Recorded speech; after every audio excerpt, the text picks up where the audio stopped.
is up, Podvengers? Welcome back to another episode of the Podtastic 4. It's your boy, Matt, aka The Great Blacksby. I'm here with Luis. Today, we have something special that we've been planning. It is our end of the year episode. So if you want to see a review of 2022 in depth, our takes, stick through the end of the episode. But before we get into that, you gotta smash that subscribe button. If you're listening to this on Spotify, Apple Podcasts, Amazon Podcasts, whatever you're listening to this on, hit that like, follow, and stay tuned. We got a lot of cool things coming up. So that being said, let's dive into our episode.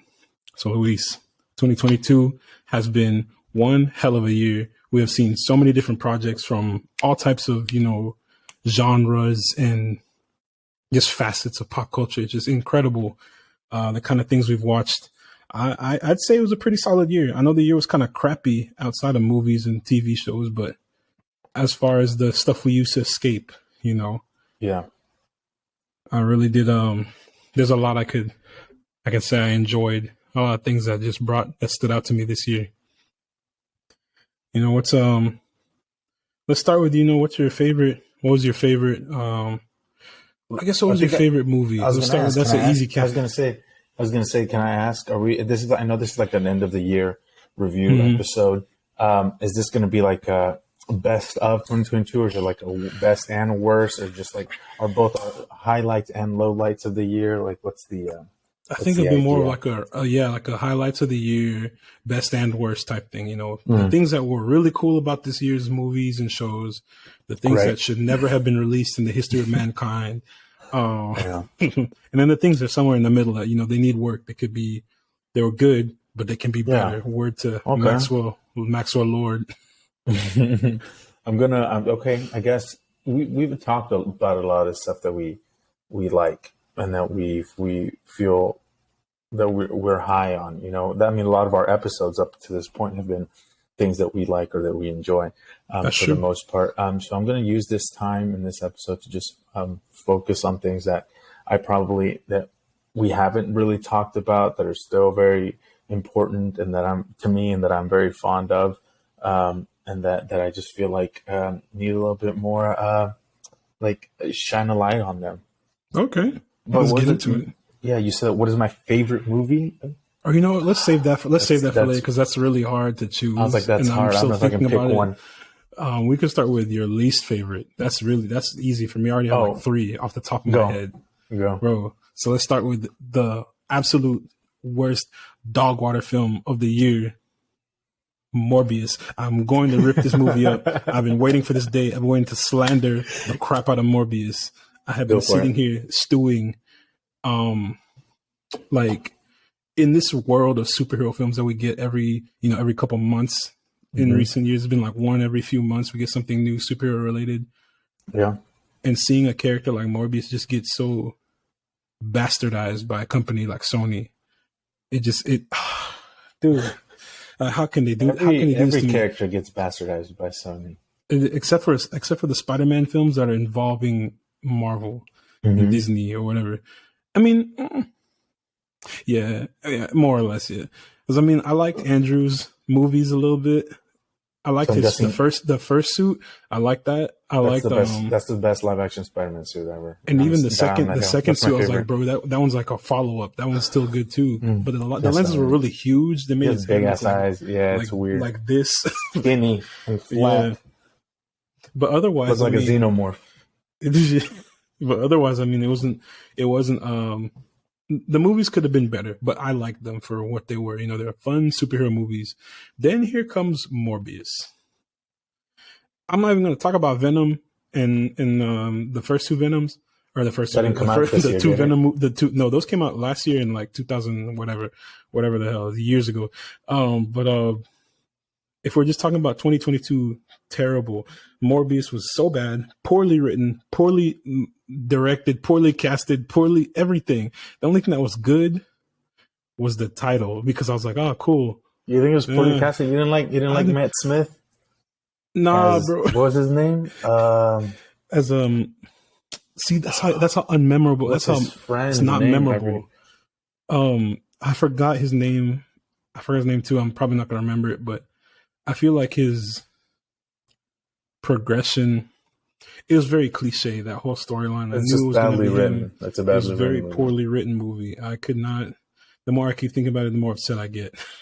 Really? See, This is so bad.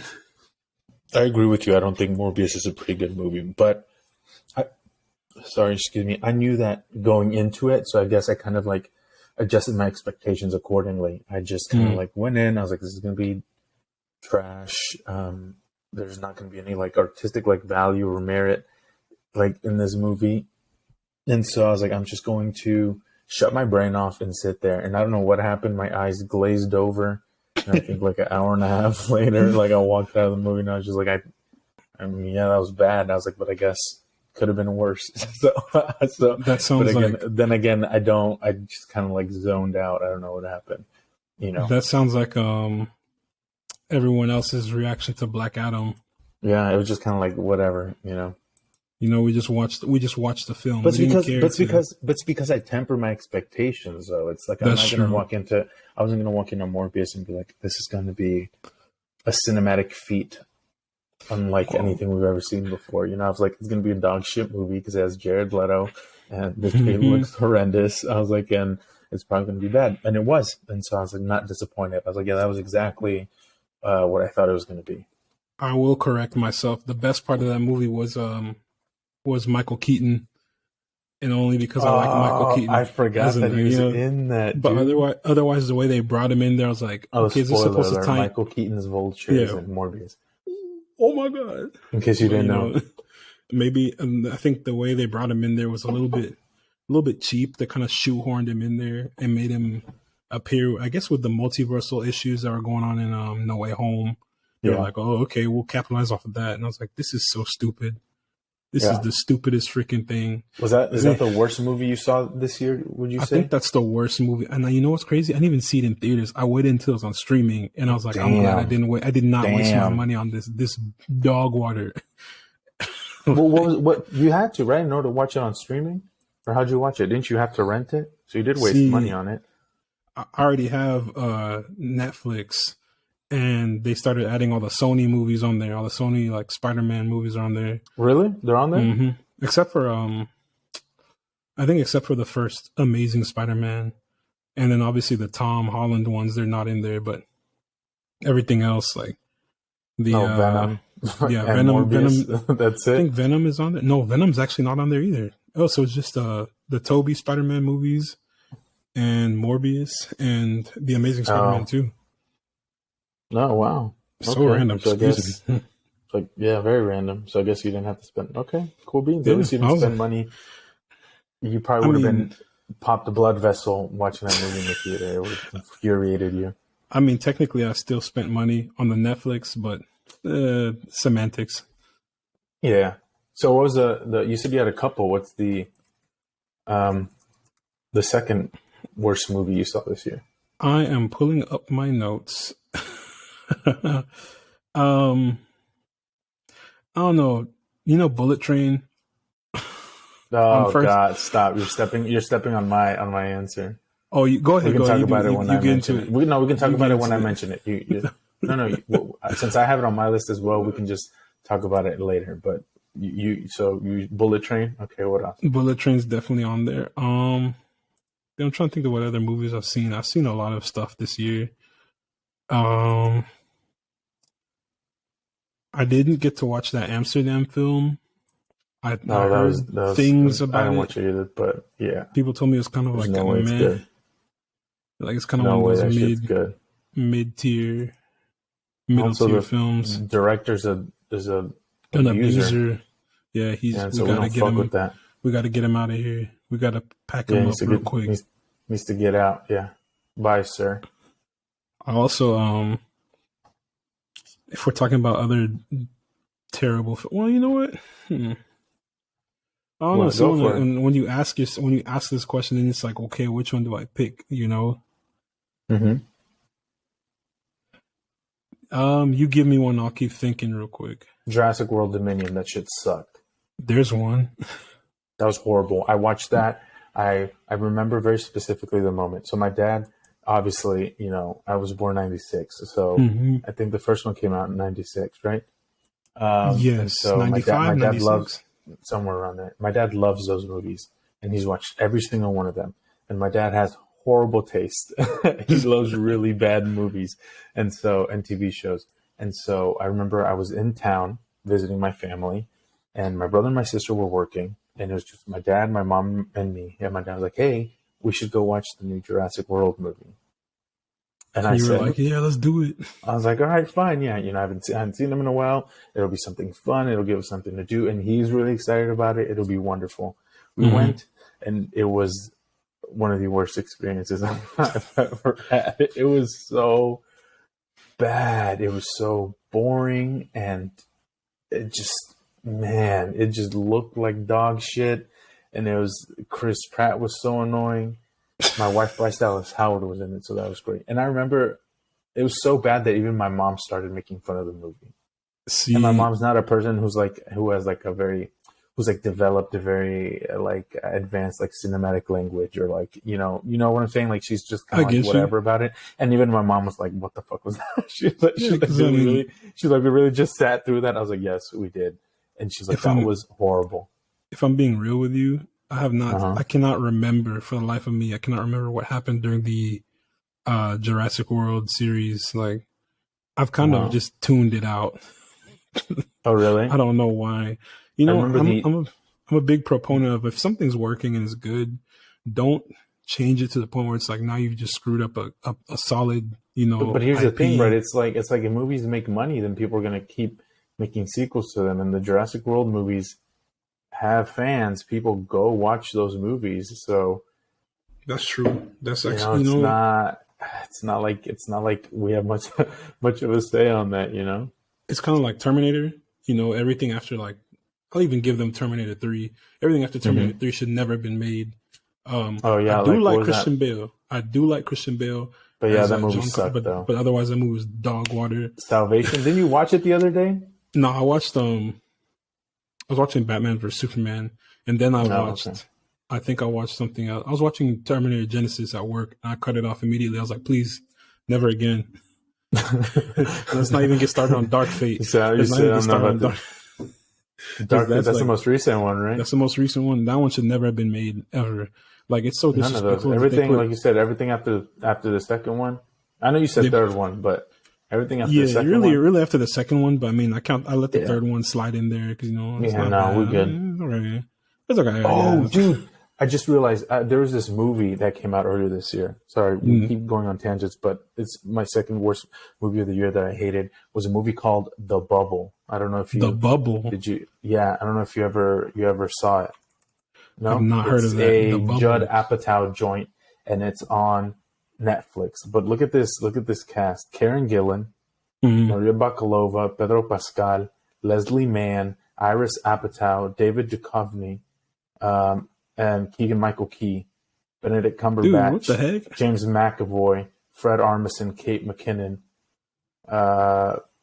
Peter Serif, whatever his name is, Rob Delaney, John Cena, John Lithgow.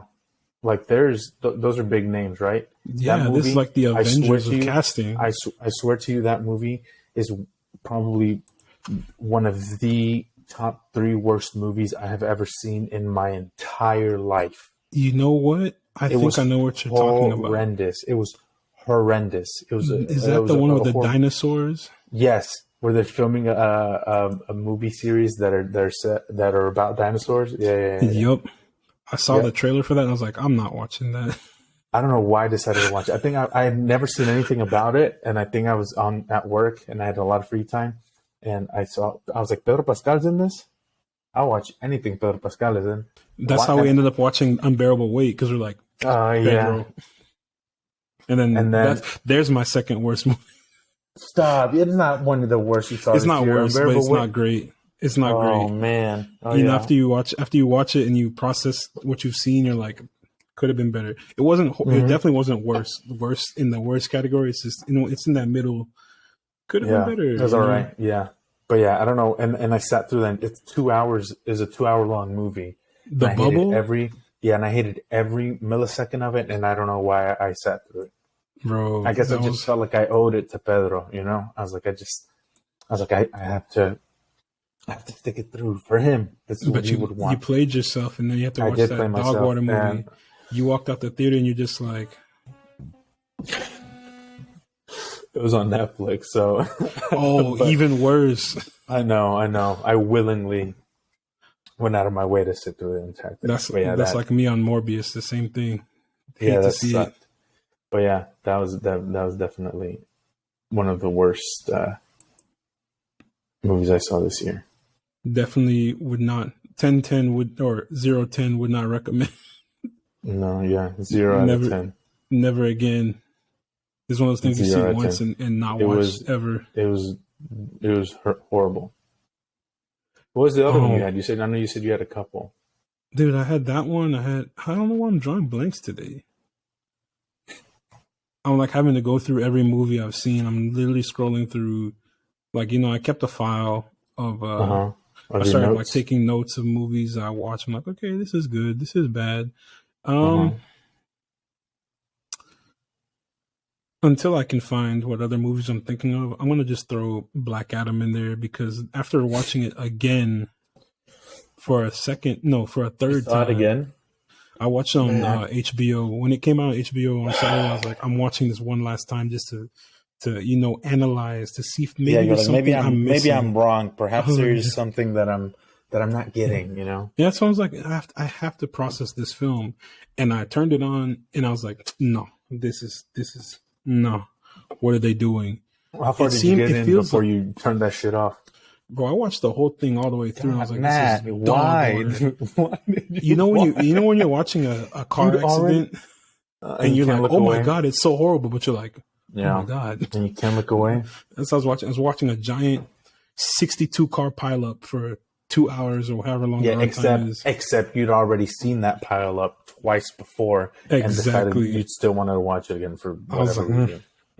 Right. So my issue with it is that it feels like everyone involved didn't have an understanding of the character of Black Adam. He's an anti-hero. He's not supposed to be a good guy. His characterization was, I feel like they missed a lot of elements. Like whenever he said Shazam, felt like it was forced. Like he didn't want to say that word the whole movie. It comes down to this is the overall arcing reason why Black Adam sucked, because Dwayne "The Rock" Johnson had creative control over the film. That's why Dwayne "The Rock" Johnson is a great wrestler. He's iconic. Mm-hmm. He's not a good actor, and he's an even worse producer.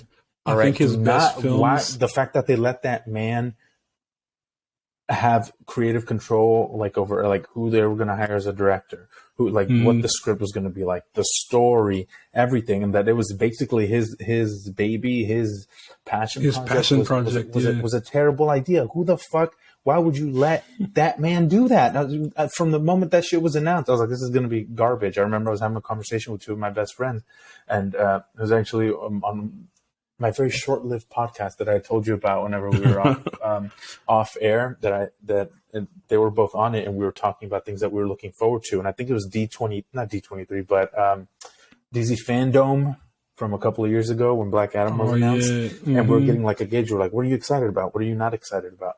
And Black Adam came around. They're like, oh, we'll give it a benefit of the doubt. We'll see how it was. And I was like, no, that's going to be dog shit. It's going to be absolutely horrible. I was like, The Rock is in charge of bringing all this to life? No, that's a flop. And sure enough, call me Luis Stradamus, the way I be predicting this shit. Because, that's also an easy prediction to make. But yes, that was terrible. And you look at his filmography, and it's like, what happened after Gridiron Gang? It just went downhill, so to speak. Well, actually, no. Actually, it didn't. Because he just joins franchises.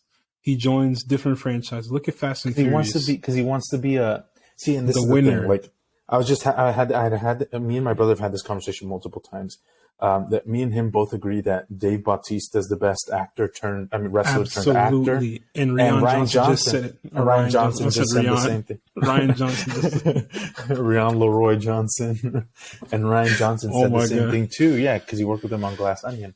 And he said that he's the best wrestler. And I said, I agree. But look at the stuff he's done. Yes, he's done a lot of like shitty roles, cheesy like roles, Stuber and like that one Artemis or whatever and stuff like that. But he's also been in Blade Runner 2049 alongside Ryan Gosling, directed James by Bond. Denis Villeneuve. He's been in James Bond. Exactly. He was Skyfall, right? He was in Skyfall? No, he was in Spectre, which Spectre, I think that's what it's the worst Daniel Craig movie. But still, you know, like he's made interesting choices, right? And he has slightly better taste than both The Rock and John Cena. I like John Cena. I think he's a fantastic actor as well. But when it comes to like picking projects, Dave Bautista has at least participated in stuff that is slightly more interesting, working with better filmmakers and I think that brings out the best in him, right? And so I do think, and The Rock is like, no. What I was trying to say is The Rock just kind of wants to be like an action movie star. Like he wants to be an Arnold Schwarzenegger. He wants to be a Sylvester Stallone, you know? And it's like those don't exist anymore. And I just, and that's, it goes to show that that's why most of his movies are bad and they do not that great, is because I just feel like he's pigeonholing himself. And I'm going through his filmography right now. I'm looking at each one. I'm like, dude. The more I keep thinking about, like, dang, man.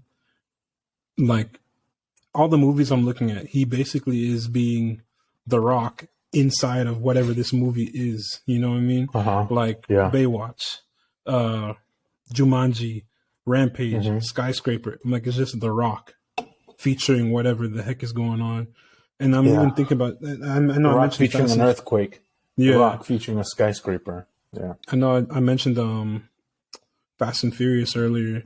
I think the only role that, like, the only movie where it made sense for him to be there was Fast 5. Which is a great movie. And that's like at that point, that's really where this should just been like, we're done. We're not making anything else. That was the best movie. That was the perfect place to cut it off. Yeah, they messed up. Great movie. But he was in there, and I was like, okay, it's believable. It's a big old, federal agent. But you know why? Down. You know why it worked? Because he wasn't the main. He wasn't the lead. He wasn't trying to be Dominic Toretto. He wasn't trying to be Paul Walker's Brian O'Connor. He was being Luke Hobbs, who is chasing the main character. We don't. The film didn't revolve around The Rock exactly, which is why I think it worked. And then whenever they made Black Adam, it was the complete opposite, and we got what we got. I feel really bad for everyone who got their hopes up for that movie and the launch point of the DC world afterwards. I did. They should have known better and grow up.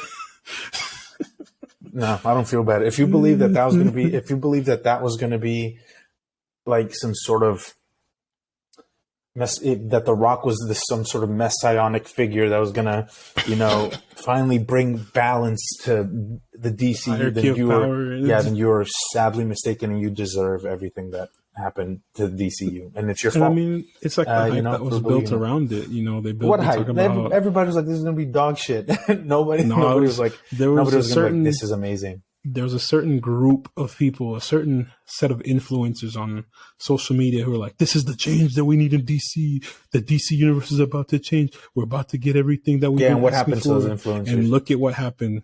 Look at what they did. Look at the bullshit that went down. They caused all this hype just for it to be the complete opposite." And that's one thing, that I'm not to sidetrack on our topic, but that's one thing I really do like about what we do. Not to toot our own horns, but we try not to hype things up unrealistically or unnecessarily. We just talk about things. We just talk about what we authentically think. We're not here to. Yeah, and sure, we have biases because we're human beings, and everybody does. But like you said, I like to think we have a pretty objective view on things. I say that, and then someone's going to find this episode one day eventually and be like, "Remember when you said you were objective? Why are you riding Disney's dick so hard about Ant-Man 20 or whatever?" Me, whenever Captain America 6 drops, I'm just, let's go, Disney. I know, it was the greatest movie ever. Cinema. Yeah, capital C Cinema. Cinema, let's go. It was one of the worst. Did you watch a lot of TV this year? Oh, see, TV, I didn't watch it. So, fun fact about me, I don't have cable, so I have to watch everything on my streaming apps. There's a lot of good shows on streaming. I mean, that's where most of the TV is. Yeah. So what came out this year? 2022 TV shows. This is journalism, doing This is real-time journalism. elite journalism. Nowhere else do you get this kind of quality content, guys. This is the best. I did watch. Let's see. So obviously, we've been watching all the Marvel shows. Oh, we can start there. Okay, and, here. She-Hulk. We had this year. We had She-Hulk. I got you. I got you. One of the worst shows I saw this year. What you got? Moon Knight. How did I know you were going to say that?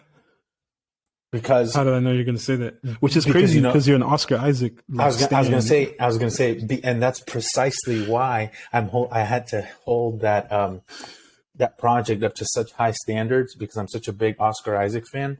Mm-hmm. And when they first announced Moon Knight, and they were like, Oscar Isaac is playing, Moon Knight. I was like, this is amazing. I was like, he's going to be amazing. I was like, because he's such a fantastic actor. This is the kind of shit he needs. He needs something that's juicy. They'll let him play multiple characters. I was like, and dive deep into like into a broken psychosis, and I was like, oh, this is going to be amazing. And he was great. He was fantastic. Mm-hmm. He was acting his ass off. The show sucked. It's bad. The show was bad. The pacing was terrible. The pacing was terrible. But see, and it was mostly pacing. And that has to do with the fact that they only got 6 episodes. I think had they gotten 12, 15, 20, whatever, however many episodes they thought would have been more adequate for to tell a more comprehensive story, I think it would have worked a lot better. But that was rough. And in the time, and I will admit, because people might go back and look at my tweets about Moon Knight and watch how fucking hype about it I was. So let me go on the record and say, at the time, I was like, this is awesome. No one say anything bad. This is the best MCU show ever. In retrospect, it was not. I was just like riding like the Oscar Isaac hype train, and I was like, yeah, he's back in the MCU, baby, let's go. Latinos taking over Hollywood, baby, let's go. I was like. That's what was carrying me forward. But I mean, in retrospect, it's like they how do you underutilize an actor such as Ethan Hawke? Mm-hmm. Big waste. Exactly. Big waste. What's Oscar Isaac's character's third persona? Jake Lockley. You only get him for 2 minutes at the end of the show, or end of the show. They also said it was going to be the most dark and most violent thing we've ever seen from the MCU, and it was not. There was blood once or twice, and every time something cool happened, when Jake would take over and kill all these people, we wouldn't see it. It's like whenever Mark and Steven were having their split deal. It would just be, and then all of a sudden there's like 16 bodies. I'm like, what happened? That's when Jake would come out. He would just black out, and then boom, 16 dead people. I want to see that. Exactly. I want to see it. Yeah, exactly. So yeah, Moon Knight, one of the worst things I saw this year. I can definitely agree because I really had an issue with the pacings. The pacing really like messed me up. I was like, bro, this is taking the first 2 episodes. Like, okay, let's get into it. Then after a while, I was like, dude, what's happening? Yeah, and then the 3rd episode came out, and you said, damn, we're halfway through this bitch already. He said, what are y'all going to do in 3 episodes? Because this ain't it, man. It's like they were making it. They're like, all right, cool. We're getting a movie. We're getting a movie. I keep saying movie because it should have been a movie. We're getting this. We're getting the show. We're getting the show. All right, cool. Then they're like, oh, shit, we got 3 episodes left. Let's get it going. Yeah. They're like, wait, how many more episodes we got? 3? Cut that. They take the script and they're like, all right, cool. This is what we're gonna do. So I hope for season 2 they get more episodes, and they let. I hope for all the TV the Disney Plus shows that get more episodes because that 6 episode format is bogus. Yeah, look at what Michael Giacchino and co did with Werewolf by Night in 1 hour and like 40 minutes, right? Or 1 hour? No, it was like 50 minutes. 50 minutes. 54, 50 minutes, something like that. So even less than an hour. I just hope they let Mohammed Diab cook. Yeah, let him cook it up. I hope they let him and Oscar do what they want to do, tell the story they want to tell, and do not limit them with episodes. And again, see, that's another thing. I know we talk a lot of smack about DC, but Marvel, when they launched Disney Plus, like when Disney launched Disney Plus, like that was bad for Marvel because now Kevin Feige is spread too thin. Disney Plus has no plan. All those characters are underfleshed and underutilized, and it's like they were just trying to pump out content, and it's mediocre. So it's like So I would put all of the Marvel, Disney Plus, MCU shows as like one of the worst things I watched, because for the most part, there's more bad shows than there are good shows. And I think they're finally they're listening to us. You know, they're like, okay, these things need work. We shouldn't be cranking out shows to crank out shows, or we should, if we're going to crank out shows to crank out shows, make sure that, you know, they're well made, well thought out, well produced right before you even decide to hit record, say action, you know. Yeah. Because a lot, like you said, a lot of these Disney Plus shows, almost all of them, I think maybe Miss Marvel. Miss Marvel was like the one I didn't have any real issues with. Again, still too much happening at one time, but it was pretty good. It was really good. I had fun. I thought Iman Vellani did a fantastic job. She's a great actress. She's going to be one of the most prolific Marvel actresses coming up. I'm calling it now. I hope she has a great career outside of Marvel. I do too. I don't want her to be known only for Miss Marvel. I want her to be known for, of course not, whatever. She's gonna be, unfortunately, considering this is her first role ever. Did you know she wasn't an actress? She had never acted before. I didn't know that. I wouldn't have known that. She was a huge Miss Marvel fan. Oh, and then she found out that there was auditions, and so I think she went to like a local audition or whatever, and they loved her, and she got the role. And she's Why amazing. didn't they tell me there was auditions for Blue Marvel? I would have shown up. You would have been in there. He's gonna be in the Marvels, right? Yeah, he's gonna be in the Marvels. It's not gonna be me. I'm sorry, guys. Can you give it just a second?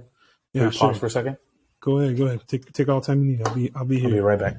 So while Luis is doing that, we'll just go ahead and go through some things that were, you know, some other things that are on my mind. And I'm sure he probably shares the same thoughts.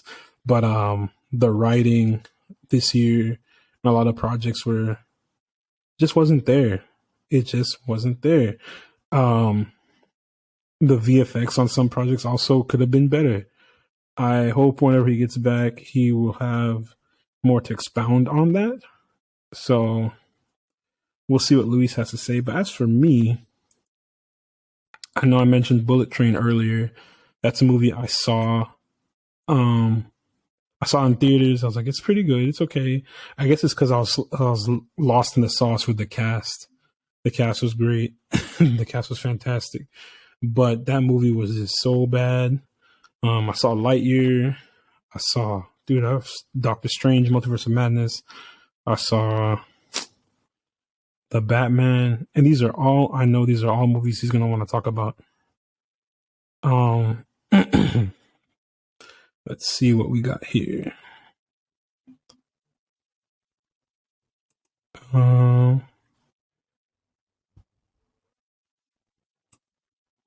Let's see.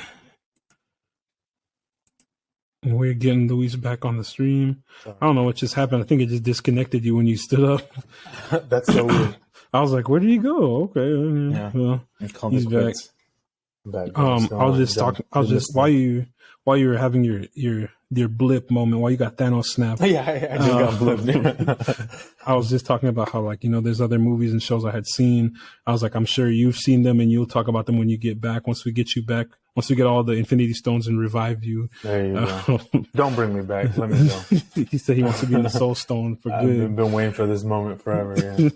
He said, Thanos, please, I'm begging you. But yeah, I was saying, like, I know I'd seen, Bullet Train. I was expanding on that about how, like, I saw it in theaters. I was like, oh, it's pretty good. But I was probably just lost in the sauce from the cast. You were lost in the motherfucking sauce. I was like, Bullet Train, movie of the year. That movie solid. That movie goated. Then I watched it on Netflix. We actually had that conversation. I think we did, word for word. You were texting me. I was like, this movie's so dope. You were hyped as fuck. Because I was like, bro, it's freaking lit. It's lit as hell. Brian Tyree was like, killing it. And then I watched it again. I was like, this is absolute.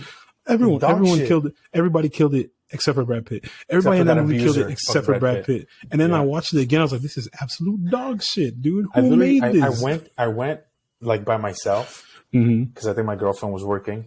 And so I went by myself, as I tend to, just go to the movies all the time. I was like, oh, I have a free night off. What am I going to do? Go to the movies. So I went, watched Bullet Train. I was ready. I was like, okay, it's like a David Leitch movie. It's Brad Pitt. Like the cast is pretty good. Like it should just be like a fun, stupid, like action like movie. Like Bad Bunny's in it. Like it's gonna be a good time, right? Karen Fukuhara. It's like it'll be good.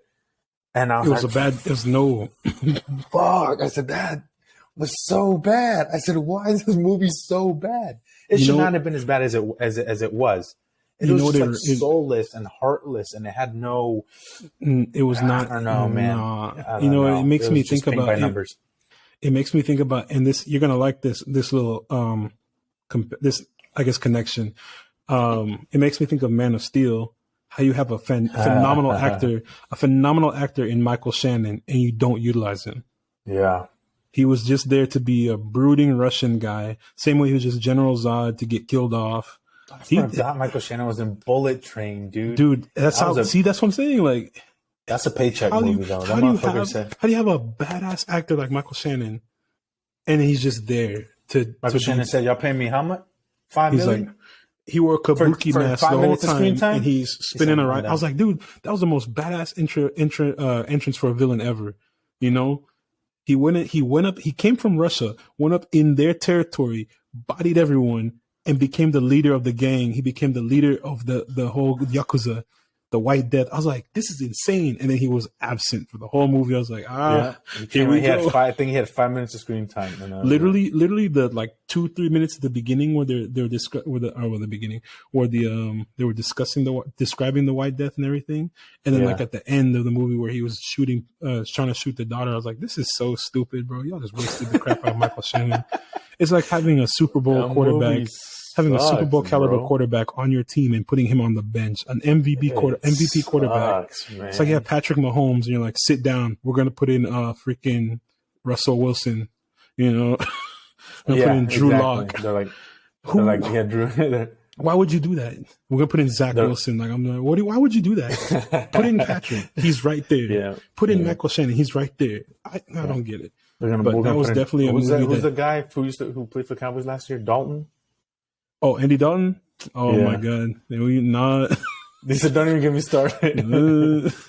What's another one? I'm trying to see. Jameis Wilson. Winston. Oh no, Jameis Wilson. He's alright. You know, he needs help. He'll get there. He'll get better. What other movie did I see? One of the worst things I saw this year was every Cowboy game my girlfriend's family forces me to watch.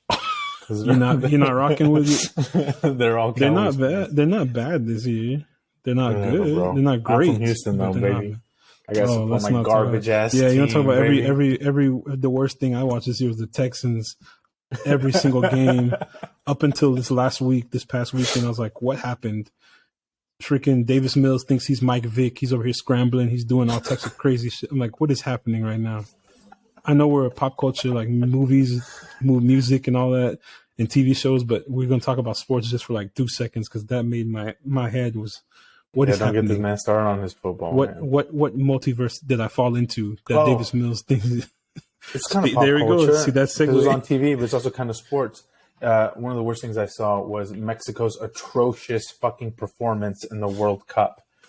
You want to talk about somebody being absent like Michael Shannon in the whole Bullet Train movie? Yeah, there's Mexico's entire squad. Absolute dog shit. The fact that Santi Jimenez wasn't going, the fact that Diego Lainez didn't go to the World Cup. Well, that's because didn't go. That's because Tata didn't call them up, and that's why Tata got Jimenez, broken skull ass going to the World Cup. He can't even play. Embarrassing, atrocious performance. One of the worst things I ever saw on TV was every game they played.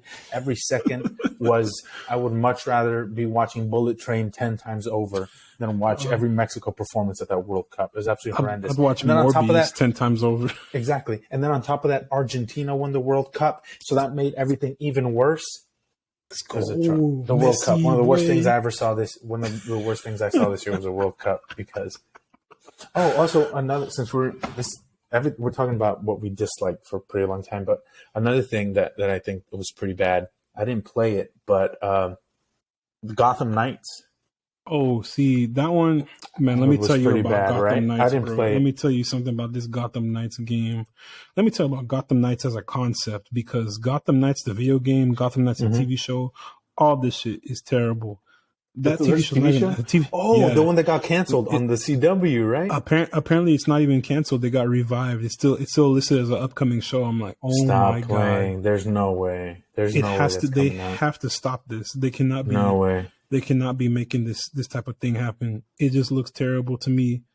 I wouldn't watch it. And then speaking of the game, I played all the Arkham games. I think my favorite one was Arkham Knight because I put in hours on that game. I was going hard. That's one of the worst ones, no? That was one of my favorite ones. I think that's the best one. No, well, Arkham Knight. Me personally, Arkham Knight's my favorite because that's again that's the one I put in the most time in though. But they're making this Gotham Knights one, and if anyone knows anything about how they do these whole comic stories and turn them into games, Batman dies. Spoiler alert: Batman dies, and all the sidekicks take over and protect Gotham. You got Nightwing, Red Hood, Jason Todd, Damian Wayne, Robin, Barbara Gordon, Batgirl. And they're out there fighting crime and trying to take up the mantle of Batman or whatever. I looked at this game. I was like, "This is some dog shit." I watched the trailers. I was like, okay. The teasers made me hyped. I was like, "Let's go! I'm ready for this. I'm about to jump on the Xbox right now." I see the gameplay. I'm like, "What happened? What happened to the original plot of the movie? What happened to the original plot of the video game? Why is this ass? Why are you doing this to me?" So I was like, maybe it's just too early to tell. Yeah. I watched some my homeboy, he says he's gonna stream it. Mm-hmm. He's like, "Nah, dude, I don't want to stream this shit no more." I'm like, "Is that bad? It was that bad? Is that bad?" So I'm like, I need to make it a point to test it myself. Right. But me personally, on the outside looking in without having touched it yet, I'm like, nah. I'm not gonna touch it. It looks really bad. And every like thing that I hear about it is that it's like mediocre.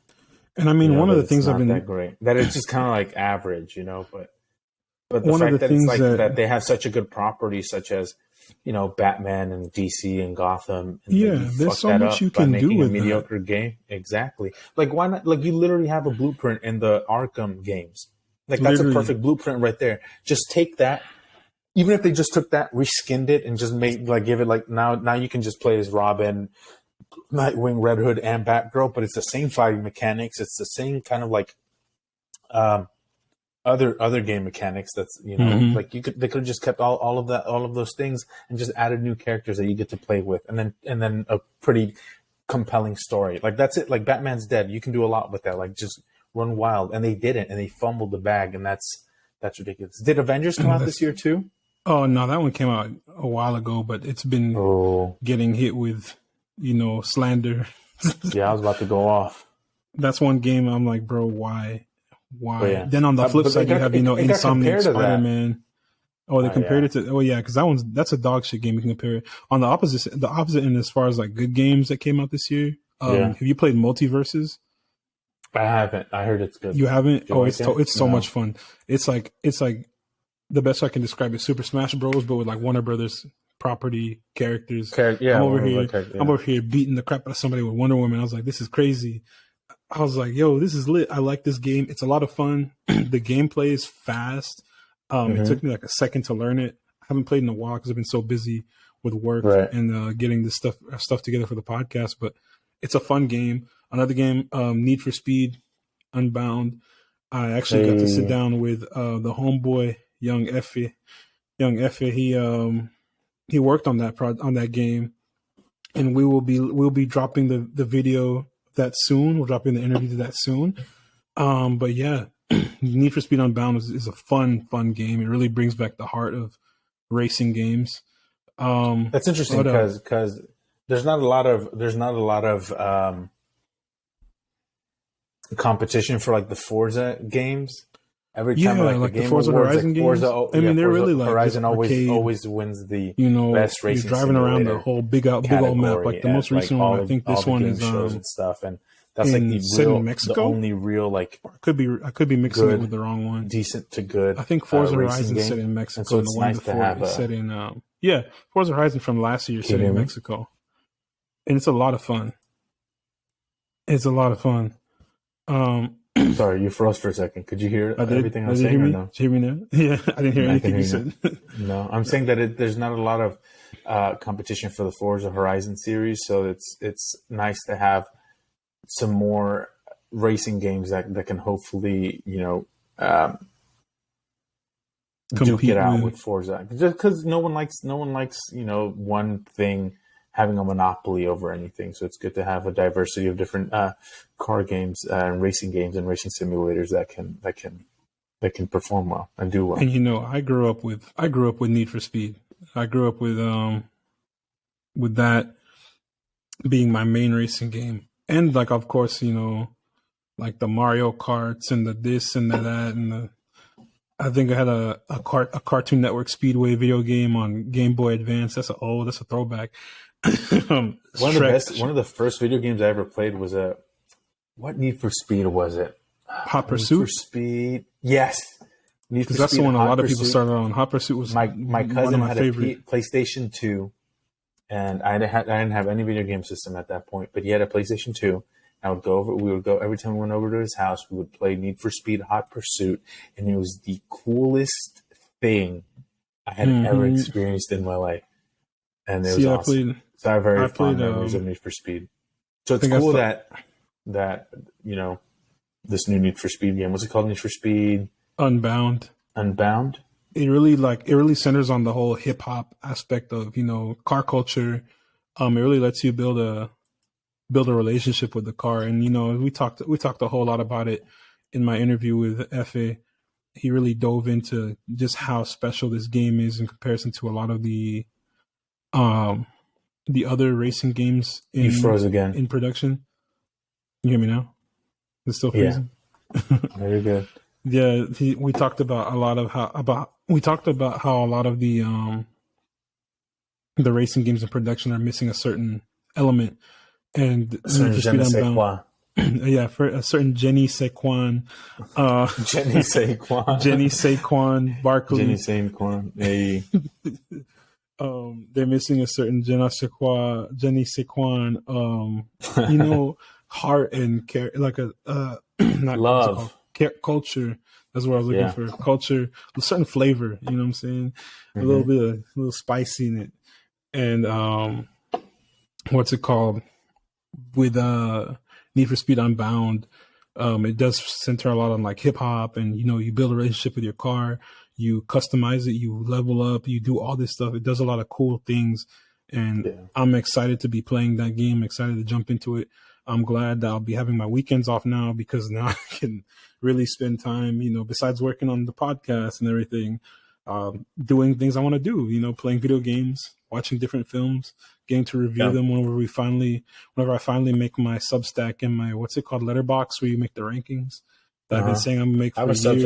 I have both a Substack and a Letterbox. See, I think you introduced me to both of those, and I said I'm gonna make one, really? And then I just completely forgot, and I've been sitting here like, yeah, it's almost like you have a life and you're busy and you're trying to juggle a lot at the same time. It's true. I do be busy though. Go follow my Letterboxd account, Luis Aleman, capital L, capital A. Yes, sir. You heard him. Follow him on Letterboxd. I'm even looking at Substack too. I haven't posted anything in a while. I just pulled up the Need for Speed, the game. Luis Aleman Alvarez on Substack. Go read my writing. There you go. If you care. And we'll drop that in the comments at the bottom of the YouTube video. Yeah, I'm looking at the release list for Need for Speed games. Dude, this is some depth from 1994 up until now. And I think the games I put the most time in. They got bad after like Hot Pursuit, right? Like, it's like after that, they started... Underground and stuff was still there. Oh, Underground was good. Underground was good. Most wanted. Carbon. I played the crap out of Carbon. I don't think I played Shift. Oh, that dog shit movie. Terrible movie. Saw it. It was bad. See, I'm glad that they should be glad that movie didn't come out in 2022, because that'll be at the top of my list too. That'd be up there. I was gonna say, I hope next year we get a little bit more time to like play video games, because I really want to talk about them. Since we were talking about stuff that we like you mentioned, multiverses and Need for Speed. I know Elden Ring and God of War. Like I know those are like two like the best games of the year. I haven't gotten around to play either of them. I'm not a big From Software guy. I haven't played any of their games. Like the Souls games, like the Souls Bloodborne games don't really pique my attention. Sekiro doesn't like it's not well because when I play video games, I'm trying to like chill out and like have a good time. Like I don't want I deal with too much stress and anxiety and anger like in my day-to-day life that I don't want to have to deal with that shit like when I'm playing a video game. You say that and you're playing you say that and you play FIFA and Madden, two of the most stressful games in the world. Sure, but that's just like I can just like listen to a podcast, like turn my brain off and just play like a video game, you know, or I play Uncharted and stuff like that, like stuff that's not gonna like frustrate me, you know, like the Bloodborne, like the Soulsborne games and Elden Ring and stuff like that. Like I know that they're notoriously hard, and I'm not ready for it. But I do Dark wish Souls. But next year I do think I'm gonna try and make some time so that we can start talking about, you know, a lot more video games and stuff on the channel. And that's true. We are working on building up the Twitch, the streams. We're going to be doing a live streaming of our episodes, hopefully, but also video game, streams of different playthroughs that we do here in the future. And I'm trying. So I really want to get this PS5, man. I'm trying to get PS5 so I can do this Insomniac Spider-Man playthrough. That game is so crispy. That game's so beautiful. God of War Ragnarok looks so sexy, bro. I need that game. I'm like, I played the first God of War. Oh my God, it's a great series. So I'm really mad that I haven't had time to play Ragnarok yet. But then again, it's because I want a PS5, and a lot of the games I haven't played is because I don't want to play them on last gen. I want to play them on current gen. Next gen, yeah. Good luck finding a freaking PS5. Yeah. Well, since we're already talking about stuff that we like. What else did you like from this past year? So for the stuff that we liked, there was a lot of bad this year, but there's also a lot of good. One of my things that I'm saving my best for last. So I don't want to. I mean, everyone probably already knows what it is by now. But let's start. I was actually going to say Lightyear. No, Lightyear was actually. I like that good. movie. I didn't hate it. You didn't hate it. You didn't like it. I didn't hate it. I thought you said you didn't. Didn't like it. I was like, kiss what? between two women. Gross. Yes. Disgusting. Oh, no. You're telling me gay people exist? They showed this in public. I know. God forbid, right? You see that in a fucking movie. People are so ridiculous, dude. If y'all didn't realize, this is all sarcasm. Before you know, people shit gets clipped out of context. I think my headphones just went out. Give me one second. Really? That's cool. Both of them?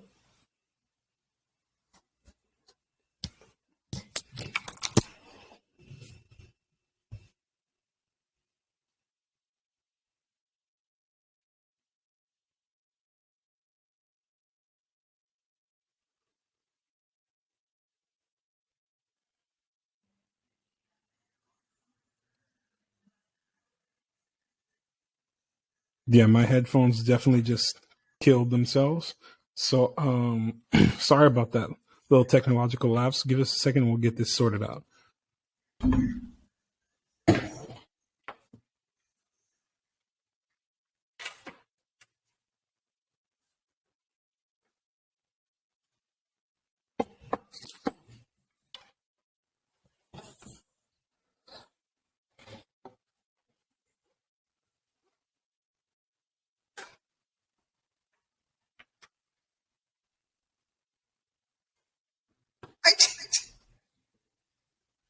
So my headphones definitely just died. They died on you? They actually died. I was wondering why I couldn't hear anything and I couldn't talk.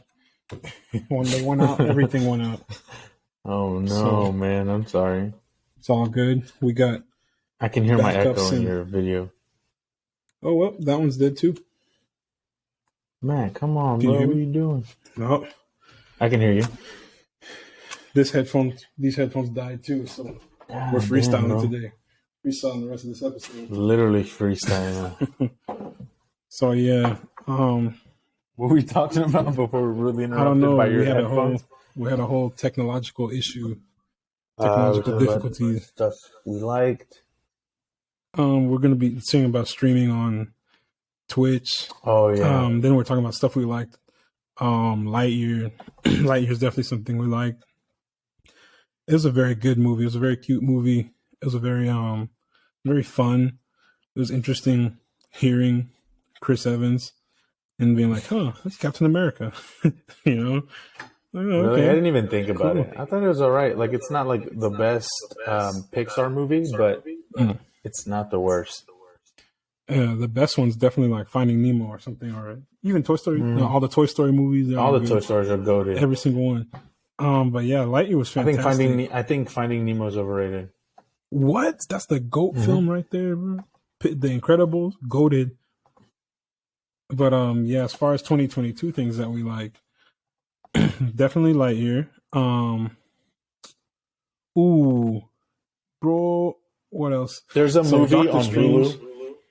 Hulu. If you haven't seen it, I hear my echo every time I speak. It's because my headphones are off. I got the microphone here. Oh, okay. Every time, sorry. There's this movie on Hulu called On the Count of Three. It's directed by Gerard Carmichael, and it stars Gerard Michael and Christopher Abbott. It's a fantastic movie. It's like a dark comedy and it's about two best friends who make a pact to commit suicide together. But they give themselves one last day before killing themselves.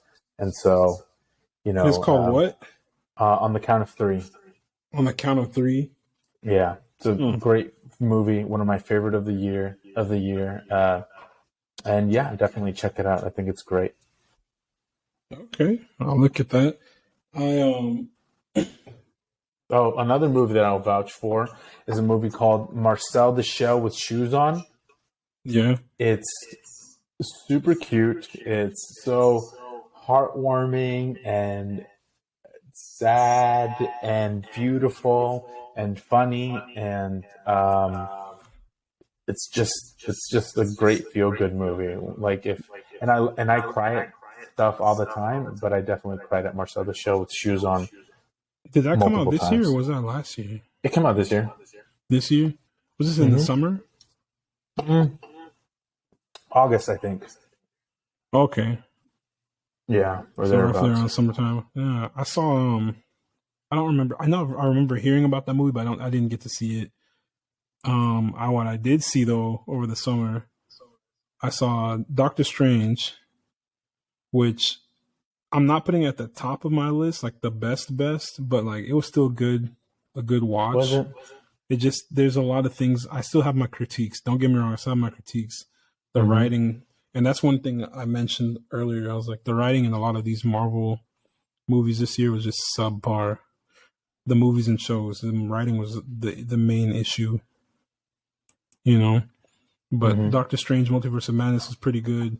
Thor: Love and Thunder, it's still it's like it's not crap like Morbius, but it's definitely not good like Black Panther: Wakanda Forever. See, I think I'm one of those in the middle. Thor: Love and Thunder defenders. That's true. Thought it was fun. Like I thought it was good. Like it's not worse than Ant-Man. It's not worse than the first two Thor movies. Oh my God! So it's like, if Multiverse of Madness is not bad, then why is Thor not bad? It's not. They're not bad. They're not bad, but they're not great. Sure, yeah, they're just like great. But people talking about Thor: Love and Thunder like it's the worst thing that's ever come out ever. I think everyone's critiques were a lot on the same lines, with Gore, the God Butcher, not butchering any gods. He butchered some gods. It was just off screen. I didn't see it. It didn't count. He killed that big one. Remember? Do it again. I didn't see it. Do it again. Oh, no, the first one, yeah. yeah, the first one. He killed the god. That's like his origin story. That's like when Spider-Man chased the carjacker down in Spider-Man in the first Spider-Man movie. It's an origin. Does it really count? Yes. No. That's up for debate. But I don't know. I really didn't have a lot. There were some good parts.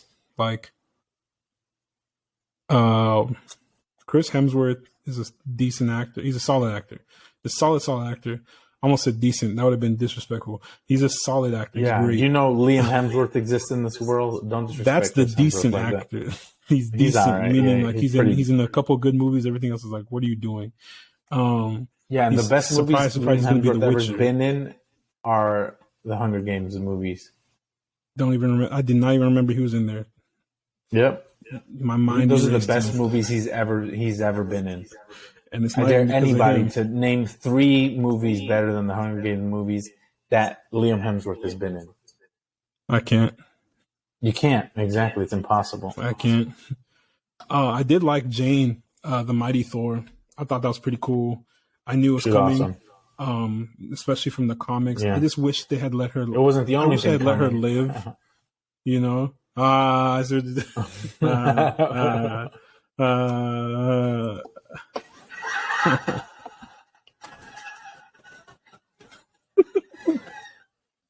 Oh my god! Thank you, guys. Thank you. So yeah, this movie was, I don't know. It's one of those. It was a controversial film in the world of pop culture. People liked it or did not like it. I'm still on the fence. I liked it enough to where I didn't hate it. You know, I didn't Morbius it. It was Morbius was god awful. In terms of, if we're talking in terms of superhero films for this year, that one's probably not at the far bottom, but definitely not at the top for me. I definitely hated. I feel like they wasted that. That Viking costume, the badass looking one with the fur cape. Oh yeah, I know what you're talking about. And then he changed for that blue. Whenever he goes back to New Asgard. To New Asgard, he changed from the Viking one to that blue one. I was like, why would you do that? Yeah, the really cartoony looking one. You threw it away for that. Yeah. Whose decision was this? This was definitely not Thor's decision. Like, don't do that ever again. Don't take away great costumes for this nonsense. But Jane's costume was fantastic. You think so? Yeah. Oh yeah. Solid. You said they're complaining about the costumes. Yeah, a lot of people are just talking about how shitty everything looked. A couple more movies. Oh, sorry. I was going to just mention a couple more movies that. Oh yeah, go ahead. I liked from this year. I was going to mention a Paul Mescal movie called After Sun. Ooh, yeah, I heard about that one. That's really good. I think you were telling us about that the other day, actually. Yeah, I'm a huge Paul Mescal stan. Paul Mescal? Mescal. Paul Mescal stan. He's a Caucasian man, but his name seems very ethnic. He's amazing. He's amazing in everything. After Sun is very good. Bones and All, the Timothy Chalamet, Taylor Russell joint, Luca Guadagnino directed it. You're talking about the one that those critics were trying to slam and talk shit on? I think it's one of the worst movies of the year. Shut the fuck up. While Morbius still exists. Exactly. The Morbius exists. Get out of here. They're lying. Bones and All is great. Oh, yeah. Tar's probably... You actually did write... that was our first review that we posted on the Twitter page. Oh, it was, a review for Tar, and it was pretty. It's a good film. It is a fantastic film. Prey, it's a fantastic film, and it's on Hulu. Check it out. It's on Hulu. Check it out. Graham, the fellow Podtastic 4 member, he loves that movie. Graham loves. He was obsessing over it the other day. He was like, "This is the best Predator-related film, in a while." But that's because the other ones are all kind of like, and then like a couple more honorable mentions. The Northman, Robert Eggers' Viking epic with Alexander Skarsgård and Anya Taylor-Joy. Didn't like that too much. I know. Yeah, it's got a lot of mixed reviews. I really enjoyed it. I thought it was great. I really like Robert Eggers, and so I'll support anything he does. And then the movie Men. Men? What was that about? Is that a horror film? Yeah, in a sense, yeah. Let me see here. Let me read to you a log line. A synopsis. A synopsis, yeah. It's Alex Garland movie. Have you seen Ex Machina? I think so. I'll have to go watch it again. This has been a while. Yeah. Well, he used to be a novelist. I think he used to write books, and now he makes movies. See, I like people like that because they can write good stories. He wrote 28 Days Later, the Danny Boyle movie with Cillian Murphy. Heck yeah! Yeah. Then he also he wrote Annihilation. Oh, with Oscar Isaac. Yeah, Oscar Isaac, Donald Gleason, Alicia Vikander. I mean, sorry, Also that's in. Ex Machina with Oscar Isaac and Natalie Portman. Mm-hmm.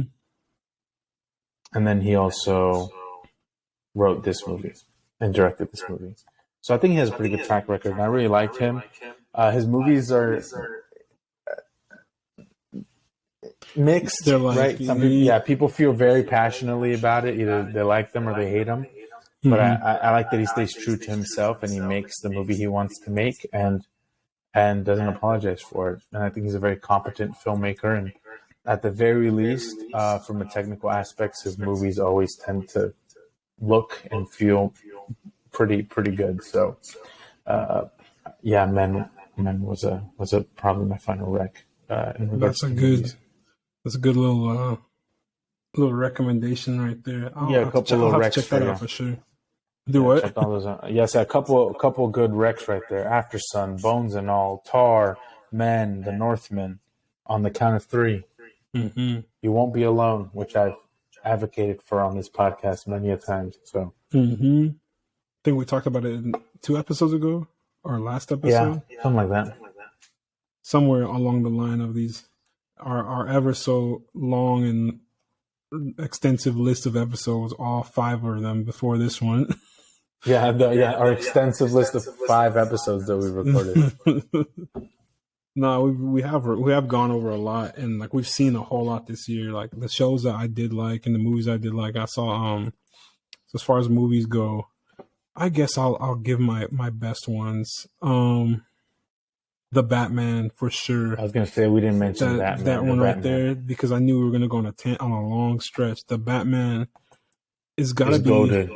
I think it's top 2 superhero films from this year for sure, and that's only because Black Panther: Wakanda Forever. But that's because everyone knew I was gonna say that because that's my bias. That's my I'm a Black Panther is my favorite superhero. One of my top 3 favorite superheroes. I was rocking with this character. I was rocking with this movie, the first movie before it even came out. Hell, before we even saw Chadwick, take up the mantle in Civil War and just give that outstanding performance. If I'm being real with you, when I first saw Civil War, I was paying attention to the storyline up until T'Challa showed up. I was like, I'm here. I'm here. It's done. I'm here. Let's go. I don't care about anything else. These two, this super soldier and this billionaire can beef. I don't give a damn. I'm not here for it. They can kill each other for all I care. They can kill each other, die, please. Where's T'Challa at? Show me his story. That's who I'm here for. And he was handling business the whole movie. He was the only one who was going up against Bucky without his suit on, and he was still, holding his own. I was like, this is the Rest in power, King. So that was my favorite superhero. And then, this movie came out this year. This is an honor, a very proper send off to Chadwick and to T'Challa. It was really, really well done. So I was like, this is the best superhero movie of this year. The Batman is up there though. How do you feel about the Batman and the greater Batman power rankings, like in regards to all the Batman live action movies that have been made? Where does the Batman, Matt Reeves, the Batman, where does that fall for you? This is a tough one because, The Dark Knight, arguably one of the most game-changing, exciting, phenomenal superhero films released back in 2008. Like, the things that were done with that movie, knowing Christopher Nolan and his whole, I do my practical effects, so whatever he's doing, blowing explosions and shit. Heath Ledger's performance as the Joker literally outshined Christian Bale, and Christian Bale is a great actor. Yeah, I wasn't Heath Ledger's performance is not only one of the greatest performances of all time, but one of the greatest, probably the greatest superhero movie performance of all time. Absolutely, without a doubt, because like everybody was on their A game. And there's Maggie Gyllenhaal, but I digress. I mean, that's why she died, Yeah, that's what I'm saying. Like the Joker could not have any leverage on me. They'd be like, "I'm gonna blow up Gotham, or I'm gonna blow up Maggie Gyllenhaal." Blow up my girl. Bye. I'm like, do it. Yeah, you saved me some time. You saved me some. Do it. Do it. You know who I am? I'm Bruce. I'm motherfucking Wayne. I'm the Batman. That's the one big critique I have of the whole series. His voice, gravelly voice. Because I'm like, dude, come on. I think it's recency bias, but I like the Batman better than I like the Dark Knight. I do think I do like the Batman better than the Dark Knight. I think Heath Ledger's performance of the Joker pulls a lot of weight and does a lot of heavy lifting. And I think people look fondly on it because of Heath and his unfortunate passing, and the fact that it's a phenomenal performance. But and it's a fantastic film. Don't get me wrong. But I don't know. Maybe it's because the Batman's new and I've seen The Dark Knight so many times that I just think the Batman, I think the sense of atmosphere and the world building, and I just like that version of Gotham a lot better. And I mean, in your defense too, I just thought of this right now while you were talking about that. In your defense, we haven't had a Batman film since The Dark Knight Rises. I'm not going to count Batman vs Superman. That was dog shit. We have not had Batman or film. Justice League, all that crap. That doesn't. We have count. not had a solid Batman film since The Dark Knight Rises, and like seeing, we talked about this days on end when the movie first came out. Matt Reeves, I was like, this is the GOAT right here. This is a GOAT director. He knows what he's doing. They need to build up this and they make this the main DC world. You did say that, yeah. I said it like 100 times. Like, bro, if they fumble this, I'm quitting watching DC movies altogether. If they fumble this somehow, I will never watch another DC. That's a lie. I'll watch a DC film again. But you watch a film whenever they cast Glenn Powell as Hal Jordan. Oh, segue into my next point. Glenn Powell has got to be. And I can't say performer of the year. Your performer of the year. He's my performer. He's my favorite. I'm yes, sir. Glenn Powell stand account. I'm just 100% for it. Glenn Powell. We said this in previous episodes. I'm gonna say it again until it happens. We need Glenn Powell as Hal Jordan, Green Lantern. This has to happen. You will die on this hill. I'm standing 10 toes down. I just want to apologize ahead of time whenever he doesn't get cast as Hal Jordan, and then I will cry. You're very sad about it. Yeah. Whenever we start doing. Oh, I forgot to mention a couple of my favorite shows from this year. I'll just list them off really quick. Irma Vep, House of the Dragon, Peacemaker. Yes. And The White Lotus. What about Andor?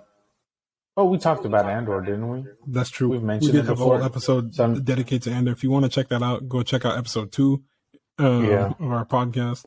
Yeah, so on YouTube and those are Spotify. just kind of some things that I watched this year that I really liked that I just want to show some love. Irma Vep. All these shows are all HBO shows, by the way. Irma Vep, I never heard of Peacemaker, Irma Vep. White Lotus, and House of the Dragon.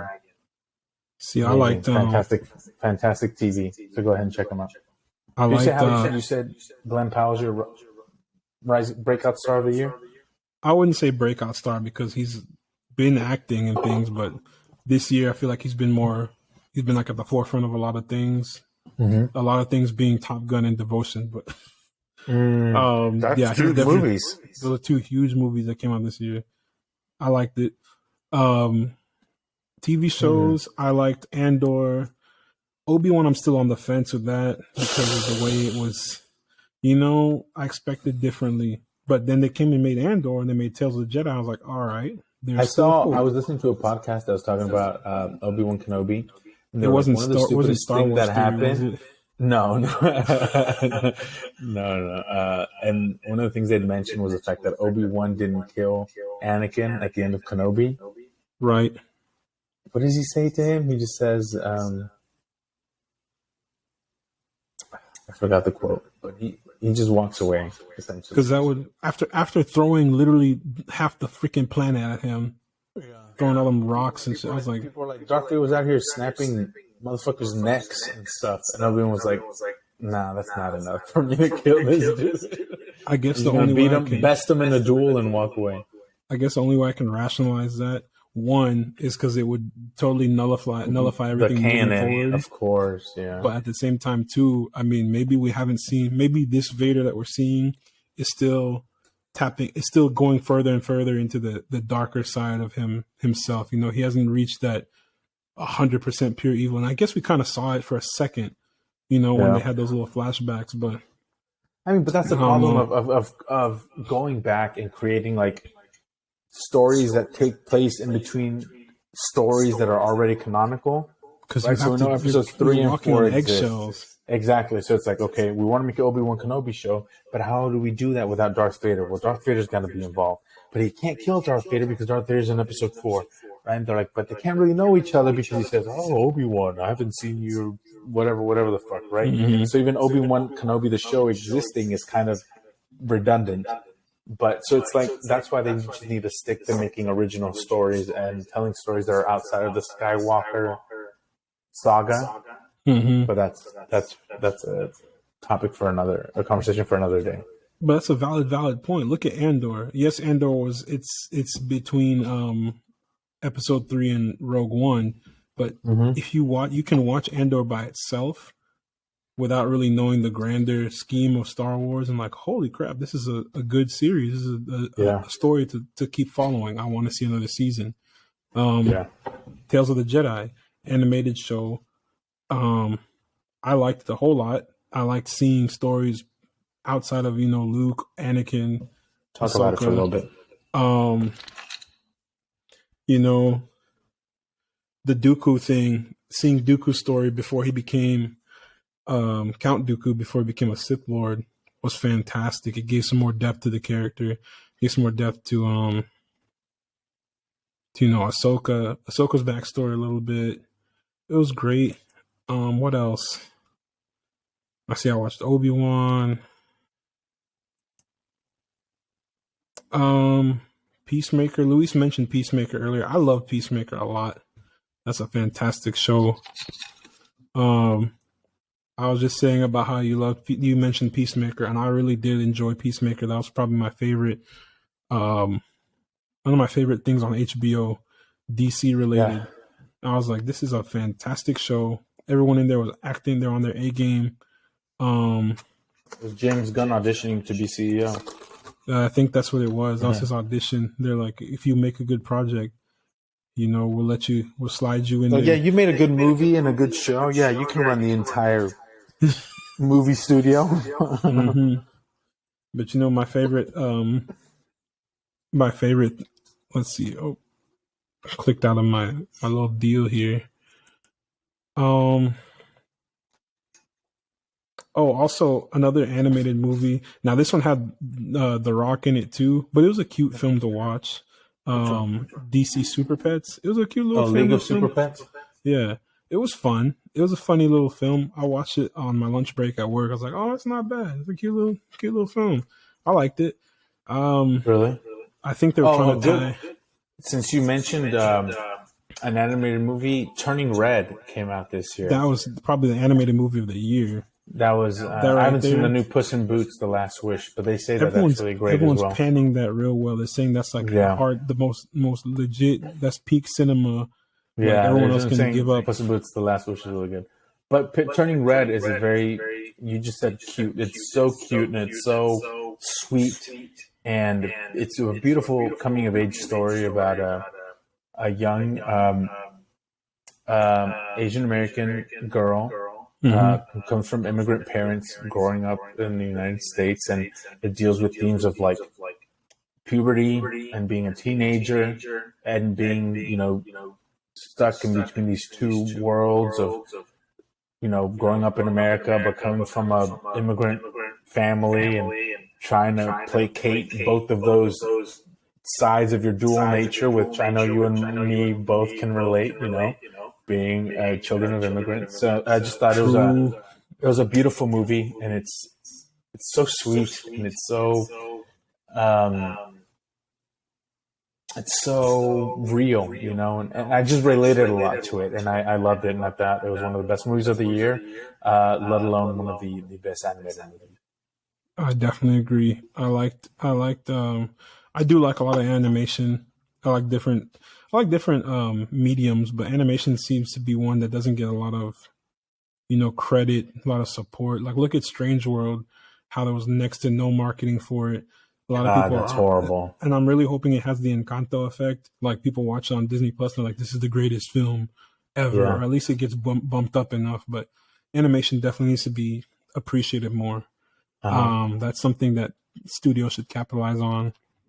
I mean, look at DC and their animated universe, bro. Like they have not missed. They've missed a couple times on certain films, but they have not missed as far as missing consistently on their animated films. They have not missed yet. So people should be focusing. People should not be denying animation and claymation, the CGI, the 3D Guillermo del animation Toro's stuff. Pinocchio. That came out the one this we year talked too. about. The one we talked about, I think 2 episodes ago, also. Or last episode. That's fantastic. One of the best movies this year. I need to watch it again on a Netflix. It's so good. Really speaking of Netflix, Glass Onion, the Ryan Johnson joint. I have not seen that yet. Dude, it's great. Still haven't seen it, but I'm going to because I've heard so many good things about it. It's I really want to watch it. I think they should give it somebody tweeted this earlier, said they should give it the Fast and Furious treatment and do like 6-7 seasons. That's what they're doing. 6-7 movies. 6 or 7 movies. I would do it. Yeah, if it's something good like that and you can make a quality. Well, we're getting at least consistently. 3 because Netflix, I think, bought the rights to 2 more. Good. Knives Out movies. So at least we're getting at least 1 more. I need that. I need it bad. Yeah, it's great. It's a great vibes movie. I stand on that. It's just basically you hanging out in Greece with a bunch of like actors that you really like, and it's just a good time. It's a fun time. Did you watch Violent Night? Have you watched that yet? I have not seen it yet. The David Harbour joint. Did you watch that? It's basically Santa being John Wick, bro. Have you seen it? I've seen bits and pieces. Like I keep trying to watch it. I want to watch it end to end, but I'll be watching stuff while I'm at work or when I'm doing stuff around the house. I'm like, dang, I can never get to watch something all the way through. So I want to take time this week or this weekend, just sit down and watch all the way through. But so far, solid film. David Harbour, really? Probably one of the best Santa Clauses out there. There's a shit ton of Santa Claus. One of the best Santa Clauses. Shout out to Santa Clauses. He top 10. I know I just got my Christmas gifts. He top 10. Shout out Santa Claus. Represent. Thanks, Santa, for the gifts. Santa Claus promotion account. This is a Santa Claus stand account. But yeah, it was a good film. Everyone's like, some people are like, it's too violent. Or, it's. I liked it. I think it's something different. It's something. Good time. Yeah, it's a good time. It's no Black Christmas, but since you gave your that we've both seen. Oh, go for it. I was just saying the movies that we've both seen. You watched Devotion. I did. Yeah, that was one. That one's definitely up there for me too. You love that movie. As far as movies, I liked it a whole lot. I definitely really did a whole lot. We had our discussion on it in the last 2 episodes ago or 3 episodes ago. Go check it out. It was great. It was fantastic. I liked it because I'm a big Jonathan Majors stan. I'm a big Glenn Powell stan, and lo and behold, both of them were in the same movie, so I had to support. But were you about to say something earlier? Yeah, I was going to say you gave your Rising Star Award to Glenn Powell. I want to give mine to Paul Mescal. As I noted earlier, that I'm a big fan of his. Mm-hmm. The movie Aftersun is amazing. Yeah, Paul Mescal stan account. That man's got a fantastic career ahead of him, and I can't wait to see what he does next. He's so talented and so amazing, and I love him. Who's your worst performer of the year? Ooh, Jared Leto. I knew you were going to say that. Actually, I take that back. It's going to be a tie between Jared. Yes, thank you. It's going to be a tie between Jared Leto and The Rock. The kid only from Black Adam. Honestly, I could say the only people that wouldn't get put in that category from that movie are going to be Pierce Brosnan and Aldous Hodge and then Quintessa Swindell. Yep. And I guess, Noah Centineo. Thank you. Adam Smasher. He did good too. I liked him. He did a good job. That was so literally the side characters, the Justice Society of America, were the main stars of that movie, and everybody else was like, "Why are you?" The villain was I don't even want to get back into a tangent on this, but the villain was not believable. I did not care. I did not fear him. I was like, bro, if I was out there with Shazam powers, I would have beat Sabak in like 5 seconds. This movie, my brother only saw like 20 minutes of the movie. He turned it off. Saw the guy who plays the villain. He's like, "That's the bad guy."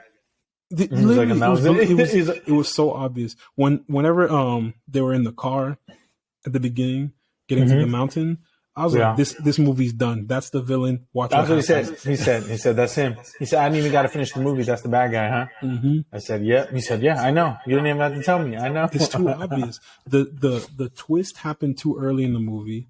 What they should have done was make him die. The twist was that I paid money to watch that fucking movie. That's the twist.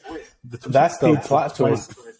Yeah, that's embarrassing, bro. Don't be saying that shit. I should be ashamed of myself. You should be ashamed of yourself. I make very unwise money decisions. Like, y'all can't see it now, but I have a ton of Marvel and DC crap that I've bought, like shields and props. You're becoming an adult and getting disposable income was the worst thing that could have happened to you. They gave me grown-up money. I started making grown-up decisions, and I bought 3 Captain America shields. Yeah, why does he need 3? He doesn't, but because I can do this all day because I'm Captain America.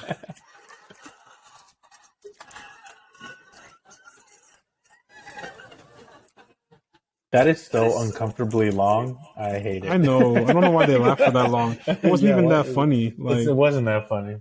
They hyping me up. Don't gas me up, bro. Because I'm gonna come back on the next episode with the shield on. Like, don't do this to me.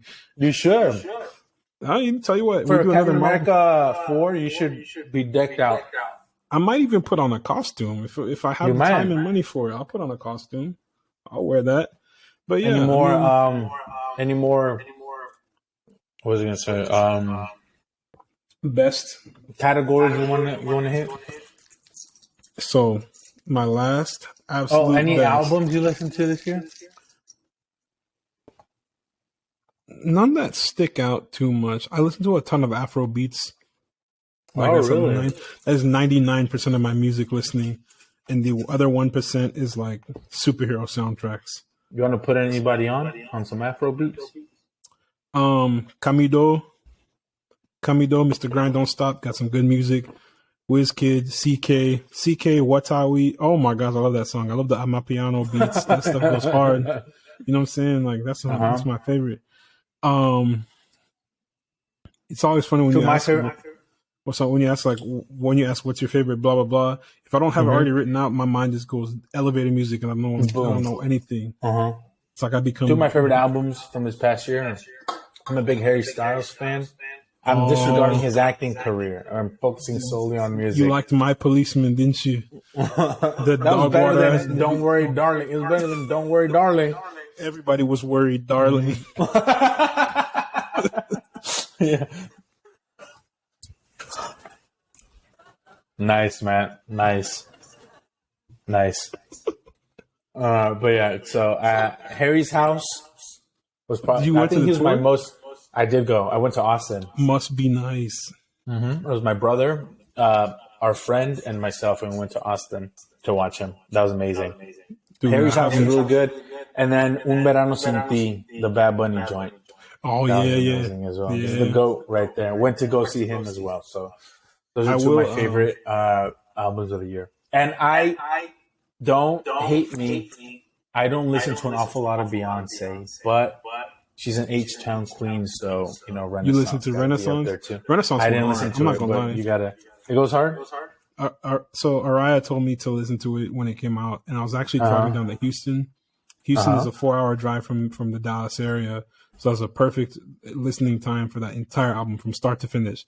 It was great. I liked it. Is it that long? It's about that long. Damn. I think more or less. No, it's a little bit less than that. Like 2 hours. It should be like 2 hours, 2 or something like that. I have to go look at the runtime again, the listening time. But it was great. I listened to it all the way through. I liked it. I think though, probably the song, and it's hard to decide between these 2, but the song of the year for me, either Lift Me Up or Thames' version of No Woman No Cry. I've been listening to that on repeat. Yeah. And like, not even just because of you love that what song. it means. Yeah, not even just because of what it means, because of Black Panther and T'Challa. Excuse me, and for Chadwick's memorializing Chadwick. But that song by itself, just listening to Thames sing her vocals, oh my God, it was ethereal. It was beautiful. I loved it. I'd be in the shower, I'd be trying to sing to it. I'd be like, I'd be singing. I was about to sing into the microphone. How do you do it? Go for it. How do you be in the shower? Be like, my feet. It's my only courage. Nice. That's beautiful. Thank you for that. Nice. Yeah. I promise I can actually sing. I just can't sing that high. I'll probably lose my vocal cords. Too high for you? It's out of my range. But yeah, that was probably my song of the year. But here comes our all-time best. This is the last category. The last thing we'll end on. Let's get a drum roll, please. Drum roll. All right, so boom. You already know what my number one movie of the year is. I've said this since day one. I'm going to say it until the year ends. I'm probably going to say it next year. Top Gun Maverick. Goated film, best movie of all time, of the year, of this year, of last year, of next year. Greatest freaking movie I've ever seen. I've seen it 18 times. I'm going to see it again. It's on Paramount Plus. I'm about to run the streams up. Paramount, you hear this video, you hear this episode, you know where to find me. I've been hyping this movie up since day one. Tom Cruise, you know where to find me. Glenn Powell, you know where to find me. Miles Kilometers Teller, you know where to find me. I'm running out of names. Danny Ramirez, you know where to find me. Everybody. That was just a fantastic movie. Very well done. Crew and record label. The entire crew, the entire set, everybody did what they needed to do in the making of that movie. Like I said, I couldn't find anything wrong with it. It's really hard. I keep trying to find critique, and it's like I got nothing. I really got nothing. And for me, the most unrealistic thing about that movie is that Tom Cruise looks that good at almost 60 years old. He's 60 years old. He is actually. Oh no, he's like 57, right? No, he's 60 years old. I think he turned 60 this year. I'm pretty sure. I'm like 90% sure. Yeah, he's over here jumping off planes. Yeah, he turned 60 this year in the summer. He's over here jumping off planes. He's doing the most insane stunts, his own stunts, mind you. I'm pretty sure if the military had let him, he would have flown those jets on his own. He would have been. I think he asked, and they were like, "Fuck no." They're like, "No, stop! You ain't got that kind of money." They're like, "Stop it, enough." No, can do. There, he walked into the base. He was like, "Yeah, let me borrow that F-18, bro. Let me use the F-18." The commander was like,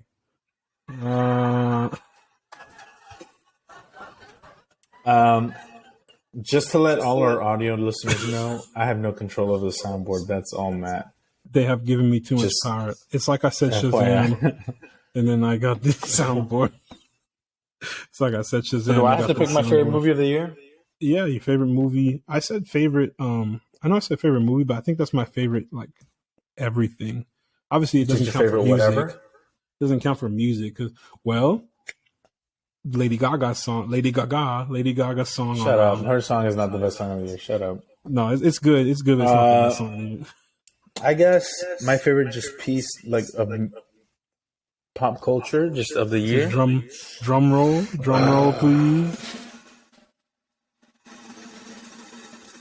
It might come back to bite me in the butt, but I will say it's probably Andor.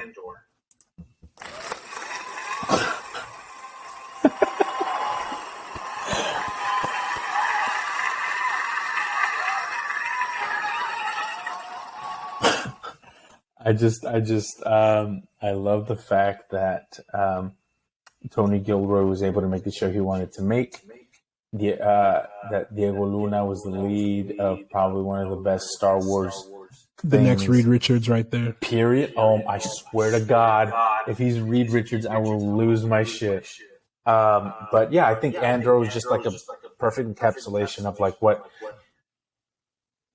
popular media and franchises can be, right? If you get talented creatives and let them play in the sandbox that are these fantastical worlds like Marvel, Star Wars, DC, Lord of the Rings, Game of Thrones, whatever. Like if you just take really talented filmmakers, writers, actors, and let them cook, I think, they will be able to make products that will appease both the media overlords that run these companies, as well as the fans of these fantastic properties, and bring in people who have had no interest in these worlds before.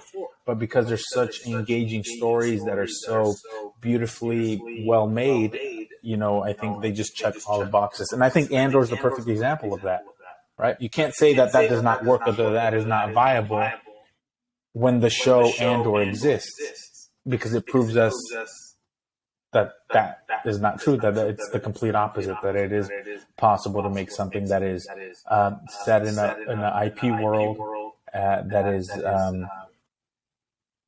well written, well directed, well acted, and that fans of that franchise and IP will love, as well as people who have nothing to do with that and don't know anything about that world. And I wholeheartedly I would say agree. the Andor. I wholeheartedly agree, because it's a show that we did not see a single lightsaber. We did not hear a single "May the Force be with you." It was just pure. Not to mention a midichlorians. It was almost like, when you watch an Avengers movie and then you want to see somebody on like the street level. This is like the street level of the Star Wars. Level Star Wars. If that analogy makes sense. Essentially, yeah. And it does. We got to see the workings, the groundwork of the rebellion. We didn't get to see. I didn't want to. I'm glad we didn't. I'm glad they didn't bring the Skywalkers in here and bring Han, Leia, Luke, bring Vader, bring all that. I don't love it. Don't get me wrong. I love it. Absolutely. We need something fresh. We need some new stuff. Also, they brought some of my favorite things in the Star Wars universe. It's actually Star Wars Theory's least favorite things. Bricks and screws. Bricks and screws, man. I love that. Yeah. I'm sorry. God forbid you make a Star Wars property with bricks and screws. That's like you can't make that nowadays. People are going to have a nervous breakdown about some freaking construction materials. That's not Star Wars, bro. My bad. I'm sorry. Let me just not make this building out of bricks and screws. Then let me make it out of paper mache, I guess. Ridiculous. Absolutely ridiculous. But overall, Andor is fantastic. Probably. And this Oh, go for it. I was going to say this may be recency bias for me too, but I think that might be my favorite show of 2022, the whole year. And Kino, two of the best monologues in that freaking entirety of Star Wars were in that same show. Oh, three, yeah. Oh, so Marvel, Kino Loy, Luthen, and Marvel's speech. All three of those are the best speeches in Star Wars. They can nothing anyone has said. Did you do that? Is that your impression? Yeah, Cassian Andor. Cassian Andor. That's how Luthen says it. Cassian Andor. All I see is Dr. Eric Selvig, and I'm like, Selvig, that's bad. Come on, what are you doing? What are you doing, Selvig? Skarsgård. Oh, he's a fantastic. He's a phenomenal. Yeah, Stellan, phenomenal actor. But I mean, that's just where my mind goes to first. So I'm like, look, Eric Selvig is Doctor Selvig. But yeah, he did fantastic. Did a phenomenal job. He had the best ship in all of Star Wars too. His ship was so badass. The lasers that came out, I'm like, okay, not to get too sciencey and technical, but how far out do those lasers extend? Do they just go? Oh, the ones that he used to kill those TIE fighters? Yeah, I'm like, do they just go out and just keep going? Or is there like a length? Like they go about twice the ship's length? I don't know.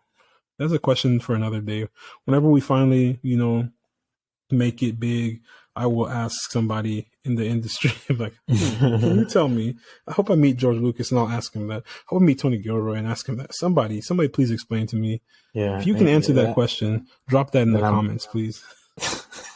How far do the lasers on Luthen's ship extend to? Yeah. So overall, do you think it was a good year for pop culture fandom and nerdom. Just like any year, there were ups and downs, but I think we really did see a lot of creativity come out this year that we've seen before, but this was a very phenomenal year. And there's some other projects that we didn't mention because we've talked about them before. Everything Everywhere All at Once, one of the best films out this year.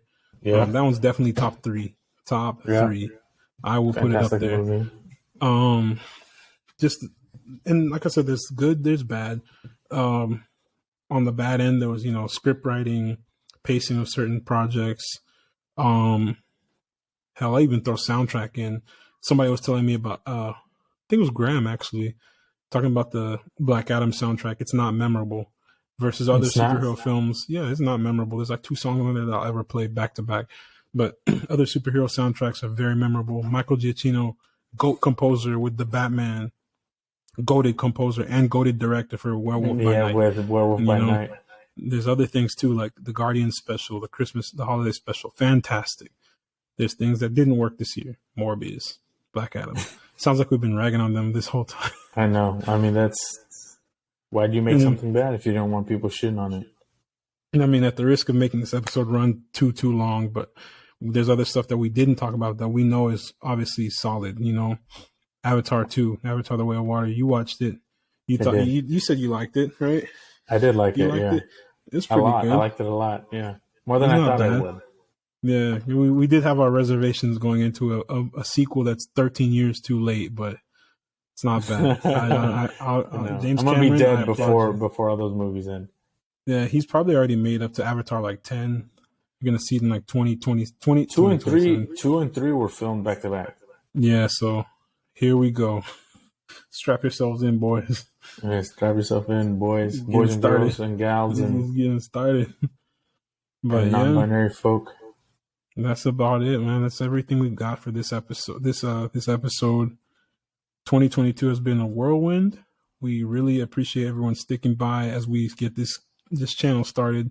We started it towards the end of the year, so we're basically playing catch up, trying to review everything. But hey, we got it done. There was a lot of good stuff that we saw. There's a lot of bad stuff that we saw. We will definitely talk about it more going into the next year. Try and figure out our expectations for 2023. We already know the slate of announced projects, and we will discuss those in future episodes. But I think the one thing we can leave our listener, our audience, our listeners, our viewers, just have a happy new year. That's the best. Yeah. That's the best message I can leave. We want to thank you guys so much for all the love and support, and thank you guys for being so awesome. And yeah, just hopefully next year is better than this one. That's always the goal. Onward and upward. We always try and improve and bring something better to the next episode for you guys that are watching and listening. That being said, that wraps up this episode.